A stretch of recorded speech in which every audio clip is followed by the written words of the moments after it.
இந்த வீடியோவில் திருச்செந்தூர் முருகன் வரலாறு பத்தி தான் பார்க்க போறோம். திருச்செந்தூர் என்பது தமிழ்நாட்டின் முனைப்பகுதியில் கடலோரத்தில் அமைந்துள்ள 6 படை வீடுகளில் 2வது திருத்தலமாக அமைந்துள்ளது.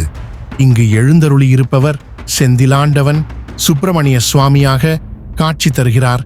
இந்த கோவில் கடலோரத்தில் இருக்கிறது. முருகன் சூரனே வதம் செய்த இடம் திருச்செந்தூர். சூரபத்மன் தன் அசுர படைகளுடன் தேவர்களை துன்புறுத்தினான். அப்போது பரம்பொருளின் 6ஆம் முகத்திலிருந்து பிறந்த முருகன் படையெடுத்து சென்று சூரபத்மனை திருச்செந்தூர் கடலோரத்தில் வதம் செய்தார். ஆகையால் இந்த கோவில் மிக பிரசித்தி பெற்ற ஸ்தலமாக விளங்குகிறது. திருச்செந்தூரில் நடைபெறும் மிக பிரசித்தி பெற்ற விழா 6 நாட்களும் சூரபத்மன் வதம் நாடக வடிவில் அரங்கேற்றப்படும். இக்கோவிலில் கந்த சஷ்டி மற்றும் மாசி திருவிழா மற்றும் ஆவணி திருவிழா வெகு விமர்சையாக கொண்டாடப்படுகிறது. பிரார்த்தனை பலன் திருச்செந்தூர் வருகின்ற போது உங்களுடைய பிரச்சினை தீருகின்றன. முருகனை நினைக்கின்ற போது கவலை குறைகின்றன. முருகான்னு சொல்லும்போது மனமகிழ்ச்சி அடைகின்றன.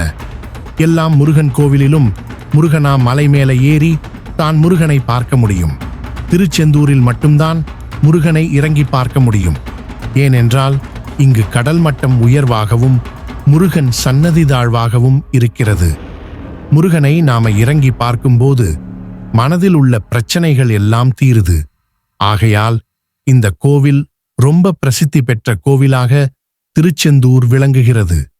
யாருக்கெல்லாம் திருச்செந்தூர் முருகர் பிடிக்கும் கமெண்ட்ல சொல்லுங்க.